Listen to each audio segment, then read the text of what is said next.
Why do you talk about this on this channel? Well, it's because video games have become very serious. Everything is political. The new Democratic National Council meeting should be held in fortnight. I want to see Nancy Pelosi discuss the future of American society within League of Legends. Because the Homeland Security, as we're going to see, is very interested in video games. It's hyper politicized. But all jokes aside, I guess I need to have a little bit of introduction for people who are unaware of what's going on. Video games, as you may or may not have known, have been suffering a lot lately, especially the American-based one. The Japanese ones are doing fine, but the American ones are flopping non-stop. And people notice some interesting industry trends, like, for instance, video game developers are afraid to use the word woman now. Like, that is a dangerous and harmful word. Instead, they use body type A, body type B. And there's a lot of similarities between video games. They have the same talking points. They discuss the same social issues. You got like this sensitivity readers that are trying to make the video games for a modern audience, right? So they have like all their checkboxes, their things, and they're the ones that are going, oh, you can't use the word woman, you need to use body type A, body type B. Oh, this female character, her breasts are too big, you need to make them smaller, give her a strong jawline, give her the Californian Innsbruck look, cut her hair, buzz shave her head. Oh, this historical character, can we race swap him, please? Right, like this type of changes that don't seem to sit well with the audience, and due to this, a lot of gaming companies are firing a lot of people right now. So while this is taking place, some individuals have noticed that a company in Montreal called Sweet Baby is responsible for many of these changes. So they're like a consultancy group. The AAA developers are summoning them, and they make sure that the writing doesn't have any offensive jokes and has all these changes that I mentioned. And one Brazilian man decided to create a Steam group, which he's basically saying, these are the video games that are working with Sweet Baby. And as you're looking at the titles, many of them massive flops. Now, he doesn't say anything else. He's just saying, it's like, all right, well, if you're a consumer, if you want to purchase a product, you should know that these products have worked with Sweet Baby. To be fair, it's kind of like over 90% of the massive flops, with a couple of exceptions that weren't just massive flops, but they also destroyed entire studios, like Forspoken. And this enrages one of the people that does work at Sweet Baby, and he goes on Twitter and demands that not just the Steam curator account gets taken down, but like the Brazilian man should have his actual Steam account also taken down, meaning that he should lose access to all of his games, because that will teach him a lesson. Like, how dare you speak about your betters? How dare you shed the light on the grift? And he also accused the Brazilian man of being white supremacist and all the other nonsense, right? And this is where a lot of people on the internet got a little bit annoyed, because they're like, well, who are these people? Like, it was just a meme, it was just a joke up until that point. But then people started digging, and they noticed how deep the grift is going.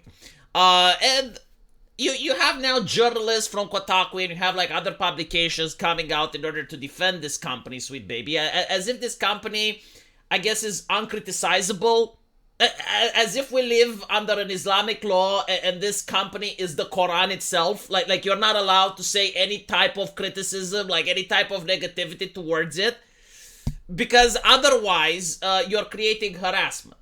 But the interesting thing is, like, harassment towards whom? Who is getting harassed? Because you would require a person to harass, but in this case, what they are saying is that the company is a person. The company is an individual. And if you say anything negative towards the company, even milquetoast criticism, you're guilty of harassment. This is the reality we live in. This is what it's about. This is what Gamergate 2 is about. There are no names that are being attacked. It's just one company. People are basically saying, okay, your company hires cancel pigs that go on the internet and try to shut down Brazilian people, and they are threatening industry experts, they're threatening game developers. What are you doing? Why are you like this? And the response seems to be incredibly unhinged, desperate, and now we're going to see Take This, which is sponsored by Homeland Security. I hope that your taxpayer money is being well spent if you're American. And they released this disgruntled manifesto. Let's look at it, right? So if you're reading this, you've probably been hearing about what's being called Gamergate 2. It's the last targeted harassment campaign within the game industry, and it's aimed at Sweet Baby Inc. So notice that they're pointing out it's aimed at a company, right? It's not aimed at a person. So how can you have a harassment campaign aimed at a company? Like, that doesn't make sense. And even if it does, what's wrong with that? Like, are companies above criticism? Like, how can you harass an institution? The campaign also has been impacting entities and games associated with Sweet Baby. I mean, yeah, well, when you get customer backlash, when you get consumer feedback, especially the negative type, yeah, it is impacting. I mean, if I was an engineer and I worked at 5 different bridges and all of them collapsed, even if I didn't have anything to do with it, even if I was just unlucky to work at those companies, it would impact my future employment. Like, if I come to you to build a house and you look at my resume and you notice all the last 5 bridges that I worked at collapsed, even if I can justify it, even if I can explain I was sick that day, it doesn't matter, right? It looks bad. It's the same with Sweet Baby. It worked at so many games and all of them tanked. And meanwhile, you have like Korean games like Nike that are just money printing machines on the internet. And you have games from China, and you have like all these other video games that are coming out. So it's not like the market is unsuited for video games. It's not like we don't know how to make video games. You got Pal World, you got Helldivers, like you got video games that are coming now and they're making a lot of money. The Coughing of Ashley and Lele. So when you have like this consultancy group working from company to company and all of them are tanking, like I don't know if the consultancy group is responsible per se. But it's good as a customer to know. Like, we notice some pattern recognition here. Like, I as a customer should have the right to have the information. What video games has this consultancy group worked at? I don't think it's unreasonable, right? But anyway, so they're basically saying that this is where Take This comes in. Discord, Steam, and X have been predominant platforms where the abuse and harassment has been taking place.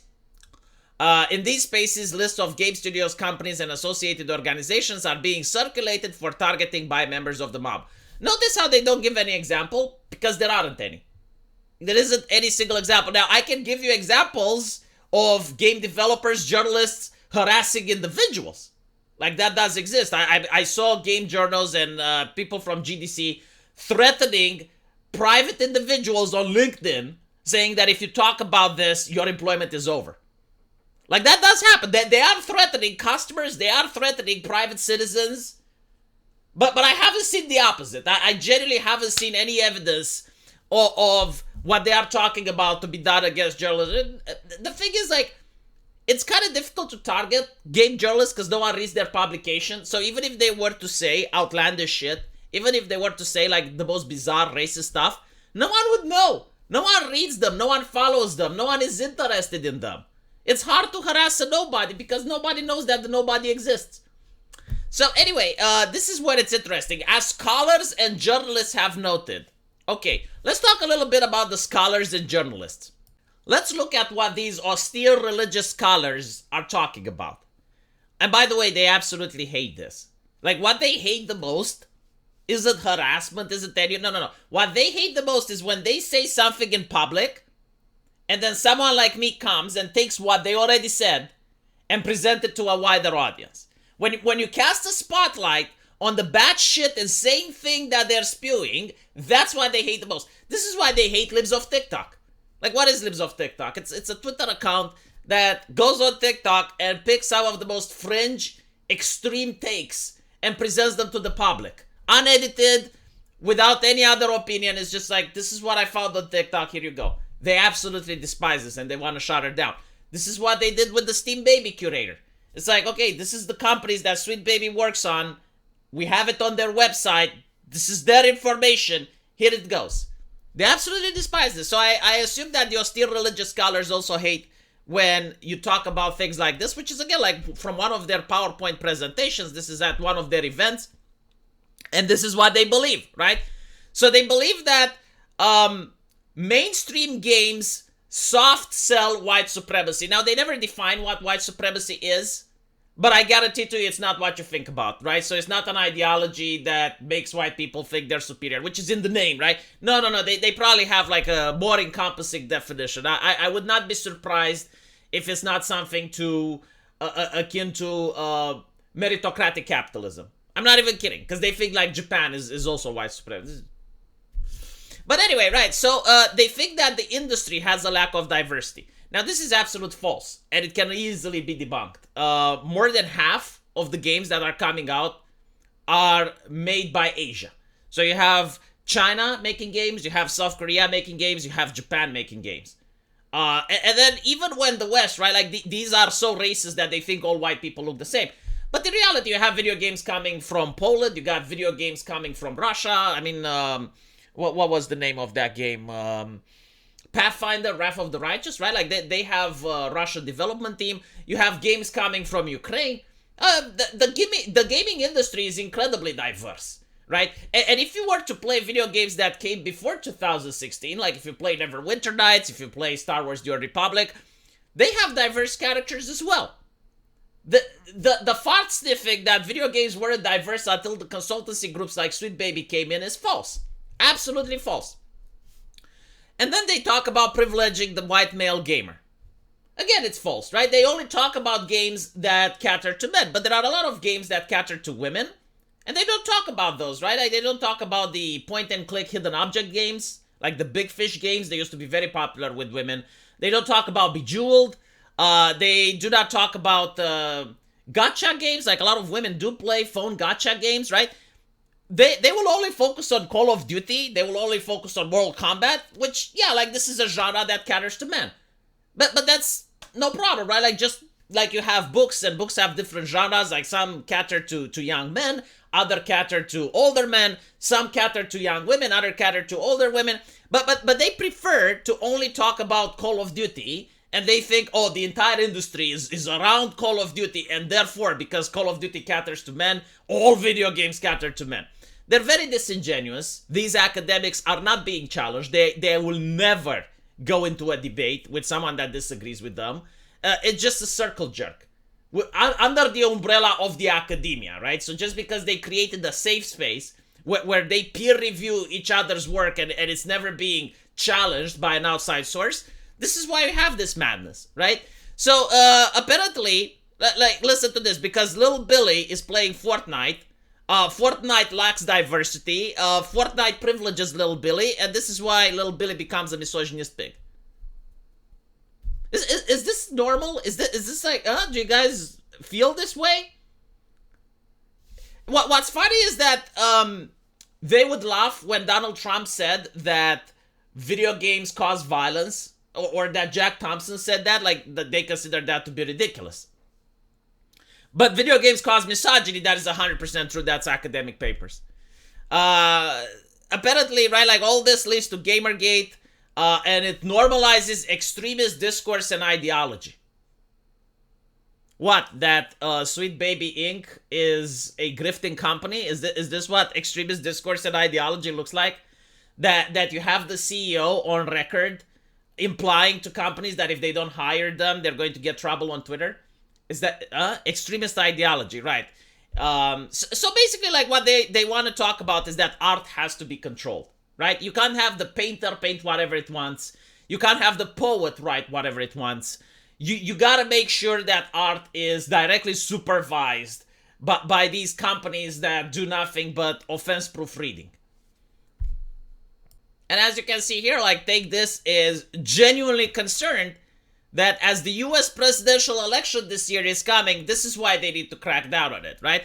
So you have the government funding this organization through grants, and this organization is very concerned because the next US presidential election is coming, and they don't want people to vote the wrong way. They don't want video games to go out of whack and convince people to vote the wrong way. In other words, this is a Democrat project. Because the US election has only two candidates, right? I mean, the ones that matter. You have the Republican and the Democrat.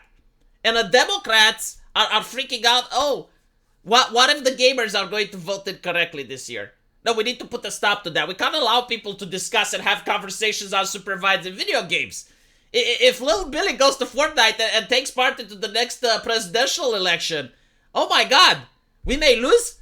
Oh no, oh Dios mío, we need to put a stop to that, right? So this is a desperate call for industry leaders and other people to speak out, right? Basically, they are absolutely terrified that the grift is coming to an end. Because you gotta understand, all these consultants that are promoting diversity in video games, diversity which existed before they came in, they're terrified that the grift is coming to an end. Because all of these companies are losing and they're hemorrhaging money. And what they are worried isn't that gamers are going to boycott the companies. No, that's not their concern, because they know it's not going to happen. They are worried that the companies will stop doing contracts with them. They are worried that the companies will just say, well, hold on a little bit. Like, you guys, you can't even shut down a Steam account. What exactly are you offering here? You want to protect us from causing offense on Twitter and have people give us bad PR? Like, you guys are mired in bad PR and controversy. How can you be a proofreader when your own company is being controversial? Like, we got our own PR team, we got our own writers in-house that are capable of writing that for diversity. Why exactly do we need to pay you for? And this is what they are absolutely worried. And of course, Take This is worried that they're going to stop getting grants from the government. The Republicans are not going to give them grants. So this is what it's about, is that the grift is coming to an end. It's not about harassment, it's not about anything. It's that the gravy train is going to stop coming. And they're terrified of it. Let me know what you guys think, and hopefully the gravy train is going to come to my channel. If you scroll down in the pinned comment, you get to see links to my subscribe star. And if you donate even $5, you help support the channel. And I'll see you guys there. Take care.